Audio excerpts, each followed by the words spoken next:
Tutoriel numéro 3, le patch électronique dans WhiteCat. On appelle la fenêtre de patch soit en cliquant sur patch, soit en tapant Shift P. Le patch préélectronique se présente en deux fenêtres. Une première fenêtre avec les 512 gradateurs dans lesquels on peut naviguer avec un ascenseur, exactement de la même manière que l'espace circuit. Et une fenêtre de courbe pour éditer les 16 courbes disponibles dans WhiteCat. Sur des petits écrans, cette fenêtre de courbe peut s'enlever de façon à gagner un tout petit peu en ergonomie ou en visibilité. Sur fond rouge, les gradateurs. Juste en dessous, le circuit attribué à ces gradateurs.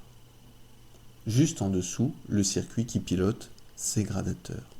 Enfin, la courbe affectée à ce gradateur. Concernant les appels clavier, pour ceux qui patchent en théâtre ou en danse avec des feuilles de patch correctement faites, on avait vu comment appeler les circuits dans le tutoriel numéro 1. Mon circuit 4 plus me permet de sélectionner le circuit 4. Eh bien, la sélection et les attributions dans WhiteCat sont exactement pareilles pour les gradateurs que pour les circuits, avec une petite différence, la touche Shift. Si je veux sélectionner par exemple le gradateur 1, je vais taper 1, Shift plus. On voit donc que j'ai fait 4 plus, 1, Shift plus. Je veux désormais attribuer Shift Enter. Cette façon d'appeler au clavier permet deux manières de travailler. Soit un appel des circuits en premier, soit un appel des gradateurs en premier. Ainsi, si j'ai envie d'affecter les gradateurs 13, 15, 17 au circuit 5, je fais 13 Shift plus, 15 Shift plus, 17 Shift plus, 5 plus, Shift Enter pour attribuer. Je peux faire dans l'autre sens, commencer par mon circuit, et se dire que le 2 va piloter les gradateurs 31 à 35. Je vais faire 2 plus, 31 Shift plus, 35 Shift Tab, Shift Enter. L'autre manière de travailler avec le patch peut se faire aussi à la souris. La méthode est légèrement différente. Je sélectionne le circuit, je clique Affect et je vais cliquer le gradateur. Là, je viens donc de cliquer sur 30 et le circuit 20 pilote donc le gradateur 30.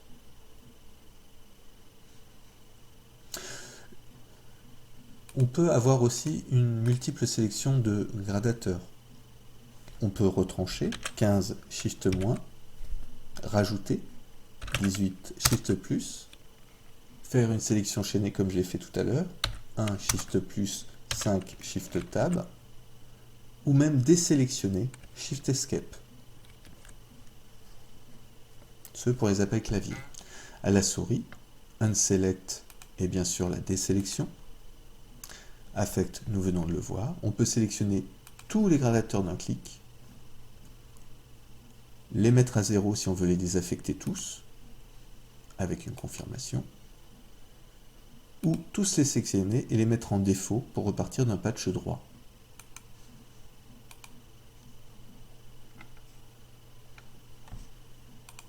Enfin, une autre manière de travailler est le fameux Check Dimmer Mode, qui permet de tester ces gradateurs.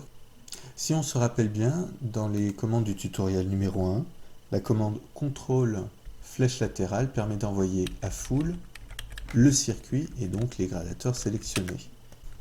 Dans le patch, la commande Shift flèche latérale en mode Check Dimmer permet donc d'aller faire briller séparément chaque gradateur et donc de faire fi du patch électronique sur la sortie DMX en direct, d'envoyer un niveau de 75% à chaque gradateur sélectionné ainsi et envoyé via les touches Shift et flèche latérale gauche-droite.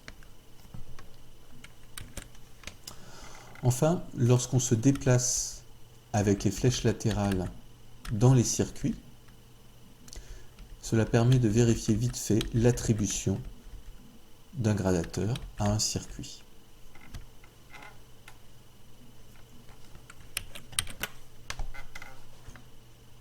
quitte le mode check dimmer. Il y a 16 courbes personnalisables. De préférence, on évitera de travailler sur la courbe 1, qui est la courbe par défaut de tous les circuits. Ces 16 courbes sont toutes personnalisables via 5 points. Le premier point concerne le 0 dans Whitecat. Dernier point concerne le 100% dans Whitecat.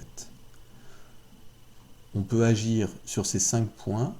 Il faut cliquer Edit, sélectionner le point à éditer et arrondir le niveau, si besoin, de la spline pour obtenir le lissage désiré.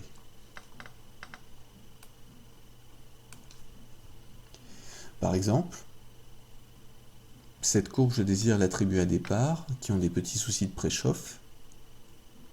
Je vais monter mon 0 jusqu'à 11 points, réaction des gradateurs, de la plupart des gradateurs de ce théâtre, en espérant qu'ils soient à peu près tous pareils.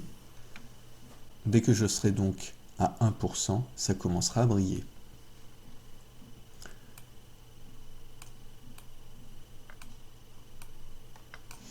On peut aussi fabriquer très simplement une courbe pour les 110 volts, ce qui n'est pas chose recommandable, mais peut s'avérer nécessaire.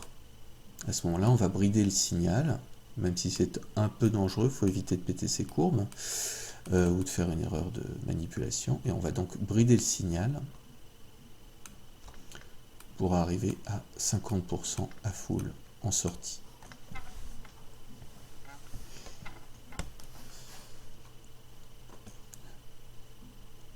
Chaque courbe peut être assignée, bien sûr, à un gradateur. Pour faire ce, sélectionnez le gradateur auquel affecter la courbe et cliquez Affect Curve to Selected Dimmer. Si vous désirez repartir sur des presets fournis dans Whitecat, cliquez le preset en question, puis cliquez la courbe.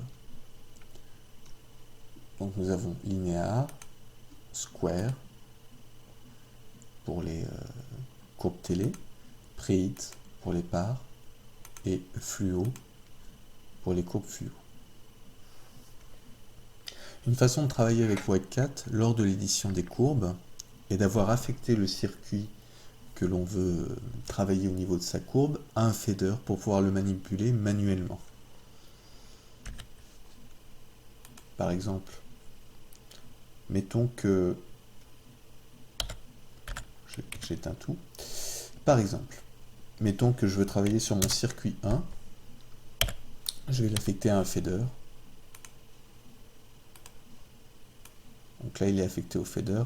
Et donc, je vais pouvoir, en même temps que je travaille avec son pourcentage au fader, travailler sa courbe, numéro 2, pour obtenir le résultat que je désire. Mettons à 20%. Je désire un peu plus d'intensité lumineuse. Voilà. Les chiffres en rouge sont la sortie des MX, les chiffres en blanc sont les chiffres dans Whitecat.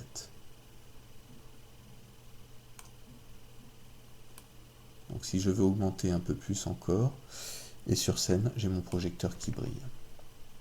Je peux tester la progression lumineuse, voire utiliser le système des up et down pour voir la finesse d'exécution et si la réaction me plaît.